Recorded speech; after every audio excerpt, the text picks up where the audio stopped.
Morning students. मैं तृप्ति वाली Takshashila school की शिक्षिका आपको हिंदी विषय पढ़ा रही हूँ। और बच्चों, आज हम क्या पढ़ने वाले हैं? पाठ 8, नव भारतीय हिंदी पाठ माला का पाठ 8, जिसका नाम है गौरा। और बच्चों, ये साहित्य की किस विधा के अंतर्गत आता है? रेखा चित्र के अंतर्गत। आप जानते हैं कि साहित्य की अनेक विधाएं होती हैं, जैसे कहानी, संस्मरण, रेखा चित्र, कविता। ये सब क्या है? हमारी साहित्य की विधाएं हैं।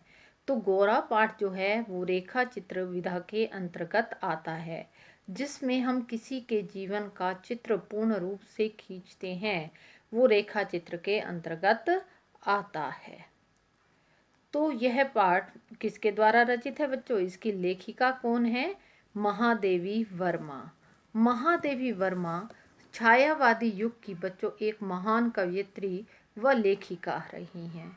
ये छायावादी युग के 4 स्तंभ कहे जाते हैं बच्चों, जिन्होंने इस छायावादी युग को आगे बढ़ाया। तो उनमें से ये क्या थी? एक थी। इनकी जितनी भी आप रचनाएं ले लो, वो कैसी हैं? हृदय स्पर्शी हैं, दिल को छू जाने वाली, मर्म स्पर्शी हैं। तो इन्होंने क्या किया है बच्चों कि इन्होंने कई विषयों पर लिखा है और अपने अनुभव के आधार पर लिखा है। जितनी भी रचनाएं हैं, आप देखें, इनकी रचनाओं को पढ़ें तो ये क्या है कि सभी रचनाएं इनके अनुभवों के आधार पर लिखी गई हैं, और जिससे कि इनकी भाषा बहुत ही सशक्त एवं दिल को छू जाने वाली है। एक बात और बच्चों, इनकी रचनाओं में क्या रही है? तत्सम शब्दों की प्रधानता रही है। तत्सम शब्द कौन से होते हैं बच्चों? वे शब्द जो संस्कृत से ज्यों के त्यों हिंदी में आते हैं। तो इनमें कैसे हैं? संस्कृत शब्दावली की प्रधानता रही है। आप पढ़ेंगे और ध्यान से इन शब्दों को समझेंगे। गोरा पाठ।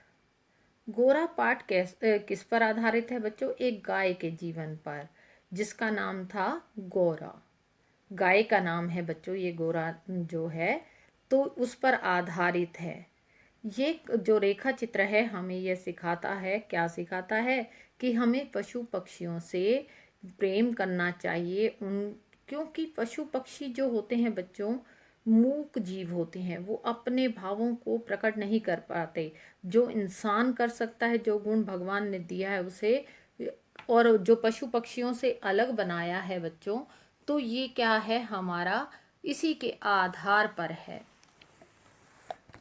तो इसने हमें यही जो गुण दिया हुआ है। तो जो पशु पक्षी होते हैं बच्चों, वो स्नेह भाव उन्हें समझ में आता है और वो प्रकट भी करते हैं। उस स्नेह को समझते हैं, वातावरण में जल्दी घुल मिल जाते हैं, और हमें ये प्रेम का पाठ भी पढ़ाते हैं, शिक्षा देते हैं प्रेम की बच्चों। तो इस पाठ में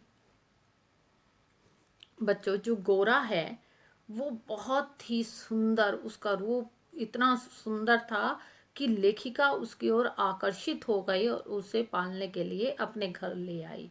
वहाँ पर उसका बहुत अच्छे तरीके से पालन पोषण किया गया, उसकी मतलब सेवा की गई, और वो सभी से स्नेह करती थी और इतना दूध देती थी बच्चों कि सभी जितने प्राणी उन्होंने पाले हुए थे, लेखिका को पशु पक्षी पालने का शौक था बच्चों, तो उन्होंने उनका पेट भर जाता था उस दूध से। 12 सेर दूध देना बहुत ज़्यादा, तो मतलब सबका पेट भर जाता था और सब प्रसन्न भाव से रहते थे। एक दिन जो गोरा थी वो बीमार पड़ गई। डॉक्टरों ने बताया कि इसके पेट में सुई चली गई है जो हृदय तक पहुंच जाएगी, तो इसकी मृत्यु निश्चित है। तो उसने खाना पीना छोड़ दिया, उसका शरीर शिथिल हो गया।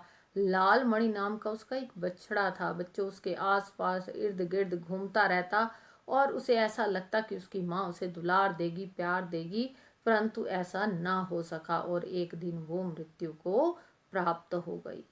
तो इतनी मर्मस्पर्शी मृत्यु थी उसकी कि सभी व्यथित हो गए, बेचैन हो गए बच्चों उसकी मृत्यु के कारण।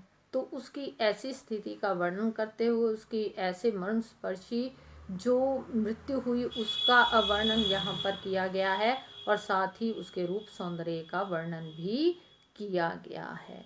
तो बच्चे, ये हमें पाठ क्या सिखाता है? पशु पक्षियों के प्रति प्रेम करना, सहृदयता की भावना रखना, किसी तरह का वैर भाव नहीं रखना चाहिए। जो जीवों को नुकसान दे, ऐसी भावना कभी भी नहीं रखनी चाहिए। तो बच्चों, शुरू करते हैं आज पाठ। क्या है? ध्यान से समझें आप। कहता है, गोरा मेरी बहन श्यामा के घर पली हुई गाय की व्यय संधि तक पहुंची हुई बछिया थी। उसे इतने स्नेह और दुलार से पाला गया था कि वह अन्य गोवत्साओं से कुछ विशिष्ट हो गई थी। उसे स्नेह और प्यार से पाला गया था बच्चों।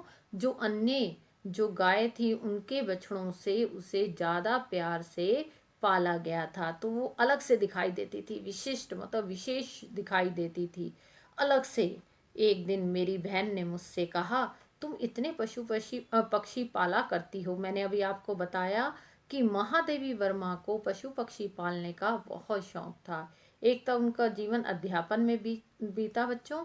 दूसरा, उन्होंने पशु पक्षियों के प्रति इतना प्रेम, इतना स्नेह भाव था कि उनके घर में बहुत अधिक मात्रा में थे। उन्होंने कुत्ता, बिल्ली, मोर सब पाले हुए थे बच्चों। एक गाय क्यों नहीं पाल लेती, उनकी बहन ने कहा, जिसका कुछ उपयोग हो। उनकी बहन का नाम क्या था बच्चों? श्यामा। उसने क्या पालने की सलाह दी? एक गाय पालने की सलाह दी। कहती उसका उपयोग भी होगा, मतलब कि वो गाय दूध देगी और फायदा भी होगा। उसकी बातों ने मुझे इतना अधिक प्रभावित किया कि तत्काल उसके सुझाव का क्रियान्वयन आवश्यक हो गया। मतलब कि उसने इतनी प्रभावित कर दिया उसने मुझे अपनी बातों से। किसने? श्यामा ने। यहाँ पर लेखिका कह रही हैं कि उसकी बहन ने बातों से इतना अधिक प्रभावित कर दिया कि उसने निश्चय कर लिया कि वह गाय अवश्य ही पालेगी। उस दिन गोरा को ध्यानपूर्वक देखने पर उसकी ओर मेरा आकर्षित होना स्वाभाविक ही था। जो लेखिका थी, गोरा को देखकर इतनी हृदय पुष्ट मतलब विशिष्ट दिखाई देने वाली, तो कहते हैं उसको देखकर वो क्या हो गई? आकर्षित हो गई। पुष्ट लचीले पैर, भरे हुए पुट्ठे, चिकनी भरी हुई पीठ, लंबी सुडौल गर्दन, निकलते हुए छोटे छोटे सींग, भीतर की लालिमा की झलक देते हुए कमल की दो अधखुली पंखड़ियों जैसे कान, लंबी और अंतिम छोर पर काले सघन चामर का स्मरण दिलाने वाली पूंछ, सब कुछ सांचे में ढला हुआ सा था। बच्चों, समझ में आ रहा है उसका रूप सौंदर्य? वो क्या कह रहे हैं कि गोरा बहुत ही सुंदर थी शुरू से ही। उसके पुष्ट लचीले पैर, भरे पुट्ठे, चिकनी भरी हुई पीठ, लंबी सुडौल गर्दन थी, छोटे छोटे सींग थे, भीतर की लालिमा की झलक देते हुए कमल की दो अधखुली पंखुड़ियों जैसे कान। उसके कान कैसे थे? दो अधखुली पंखुड़ियों के जैसे। तो उसकी अंतिम छोर पर काले सघन, मतलब सघन होते घने चामर का स्मरण दिलाने वाली पूंछ, सब कुछ सांचे में ढला हुआ, जैसे तराश कर बनाया जाता है। सांचे में ढला हुआ मतलब तराश कर बनाया जाना हो। हम कहते हैं जो बहुत सुंदर होता है, ईश्वर ने शायद इसे तराश कर बनाया है, सांचे में ढाला हुआ है। तो इसका अर्थ क्या हुआ कि गोरा बहुत ही सुंदर थी। स्वस्थ पशु के रोमों की सफेदी में एक विशेष चमक होती है। गोरा की उज्ज्वलता सभी का मन मोह लेती थी। उसे देखकर ऐसा लगता था मानो उसके रोमों पर अभ्रक का चूर्ण मल दिया गया हो, जिसके कारण जिधर आलोक पड़ता उधर विशेष चमक उत्पन्न हो जाती। अब देखो उसके रोमे थे, रोमों की जो सफेदी थी, पशु के, स्वस्थ पशु के जो होते हैं उनमें एक अलग से चमक होती है बच्चों। और गोरा की उज्ज्वलता, जो उसकी चमक थी, वो सबको मन को मोह लेती थी। उसे देखकर लगता था मानो कि उसके रोमों पर अभ्रक का चूर्ण मल दिया गया हो। वो सफेद रंग का होता है बच्चों, जिसके कारण जिधर आलोक पड़ता उधर विशेष चमक उत्पन्न हो जाती। आलोक मतलब रोशनी पड़ती तो उधर ही विशेष चमक उत्पन्न हो जाती थी। आया बच्चों समझ में? तो हमने क्या पढ़ा अभी तक कि गोरा को पालने की सलाह किसने दी? लेखिका की बहन श्यामा ने दी, और उसने पाल भी लिया इसको। गोरा को अपने घर भी ले आई बच्चों। और वो गोरा कैसे दिखती थी? पुष्ट लचीले पैर, भरे हुए पुट्ठे, चिकनी भरी हुई पीठ, लंबी सुडौल गर्दन, भीतर की लालिमा की झलक देने वाले कमल की दो अध खुली पंखड़ियों जैसे कान, लंबी और अंतिम छोर पर काले सघन चामर का स्मरण दिलाने वाली पूंछ। तो बहुत ही सबके मन को मोह लेने वाली थी और एकदम सफ़ेद थी बच्चों। तो इससे संबंधित एक बार प्रश्न हो जाए, फिर उसके बाद बच्चों हम आगे पढ़ेंगे। हाँ जी बच्चों, पहला प्रश्न है, प्रश्न 1 है बच्चों हमारा, महादेवी वर्मा की बहन का क्या नाम था? प्रश्न नंबर 2 है बच्चों, महादेवी वर्मा किसकी ओर आकर्षित हो गई? और प्रश्न नंबर 3 है, लेखिका ने गोरा के कानों की तुलना किससे की है? फिर से समझ लें, महादेवी वर्मा की बहन का क्या नाम था? दूसरा प्रश्न है, महादेवी वर्मा किसकी ओर आकर्षित हो गई? तीसरा प्रश्न है, लेखिका ने गोरा के कानों की तुलना किससे की है? ठीक है बच्चों, आगे पढ़ें। गोरा को देखते ही मेरी गाय पालने के संबंध में दुविधा निश्चय में बदल गई। जब गोरा इतनी सुंदर देखी, सुडौल देखी बच्चों, सफेद बिल्कुल एकदम, तो उसका पालने का मन कर गया। किसका? लेखिका का। तो उसका जो था, पहले दुविधा में थी पालूं या ना पालूं, परंतु उस गोरा को देखकर उसने निश्चय कर लिया कि मैं अवश्य ही गाय पालूंगी। मेरे बंगले में गाय के पहुंचने पर मेरे परिचितों एवं परिचारकों में श्रद्धा भावना उमड़ पड़ी। क्या कहती है लेखिका? कहती है, जैसे ही गोरा बंगले पर पहुंची, गाय बंगले पर पहुंची, किसके? लेखिका के, महादेवी वर्मा के। जो उसके परिचित थे, जान पहचान वाले थे, जो परिचारक थे, मतलब जो वहाँ पर हेल्पर कहते हैं आजकल बच्चों, सेवा करने वाले, में श्रद्धा भावना उमड़ पड़ी कि गाय आई है बच्चों।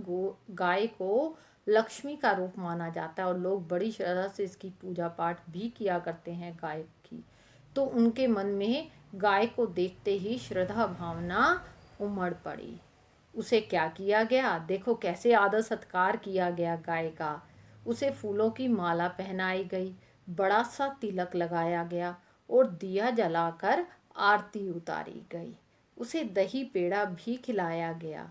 उसका नामकरण हुआ गौरा। यहाँ से उसका नाम गौरा पड़ा बच्चों। पहले नाम नहीं था उसका गौरा। जब वो लेखिका के घर पर आई, तब उसका नामकरण हुआ गौरा। तो गोरा को देखते ही सबके मन में क्या आ गया? श्रद्धा भाव उत्पन्न हो गए। उसे किस तरह से उसका किया गया स्वागत बच्चों? उसको फूलों की माला पहनाई गई, बड़ा सा तिलक लगाया गया, दिया जलाकर आरती उतारी गई और उसे दही पेड़ा भी खिलाया गया।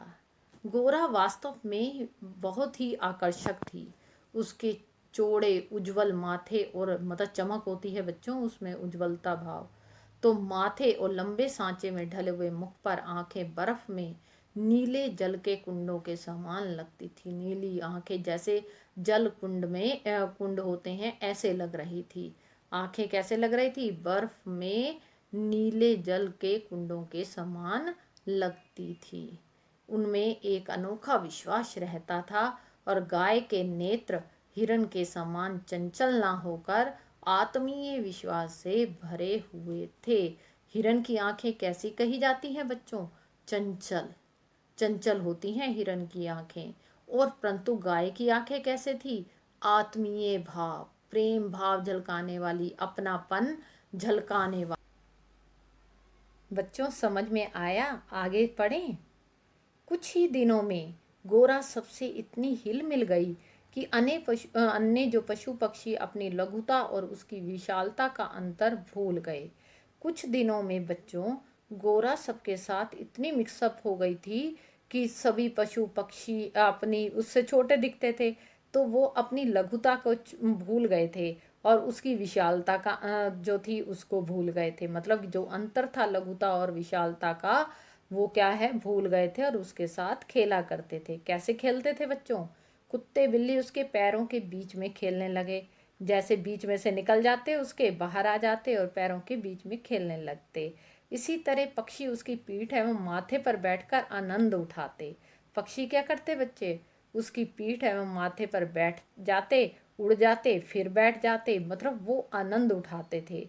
वह वह सभी को आवाज से नहीं, पैरों की आहट से भी पहचानने लगी थी। नाम से तो जानती ही थी बच्चों, आवाज से जानती ही थी, पैरों की आहट भी पहचान जाती थी। कैसे बच्चों?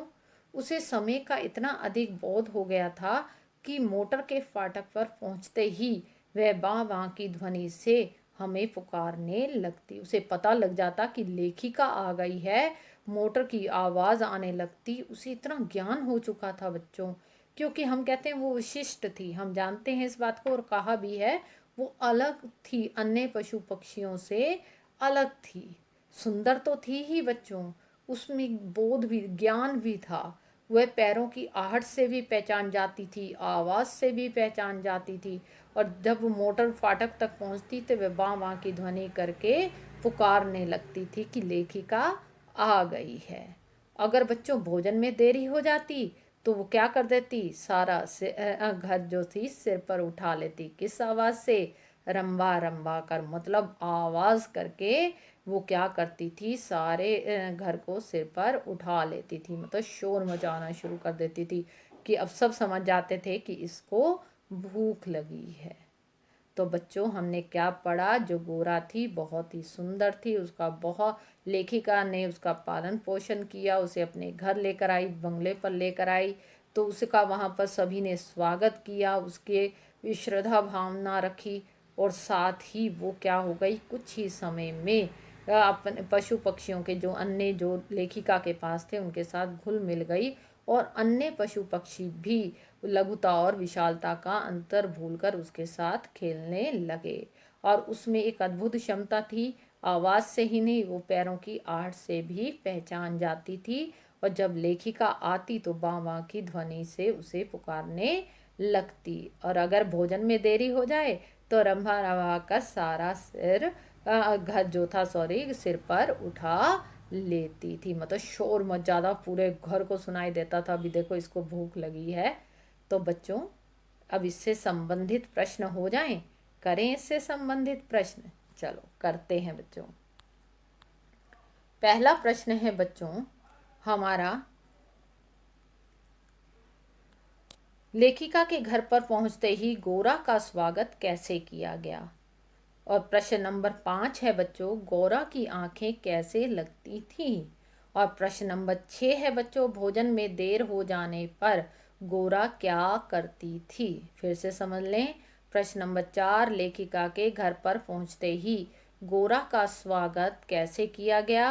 प्रश्न नंबर 5, गोरा की आंखें कैसी लगती थी। और प्रश्न नंबर 6, भोजन में देर हो जाने पर गोरा क्या करती थी। तो बच्चों आज के लिए इतना ही, बाकी शेष भाग पाठ का अगली वीडियो क्लास में पढ़ेंगे। आप इस पाठ के नए शब्द और शब्दार्थ भी अवश्य लिखेंगे। धन्यवाद।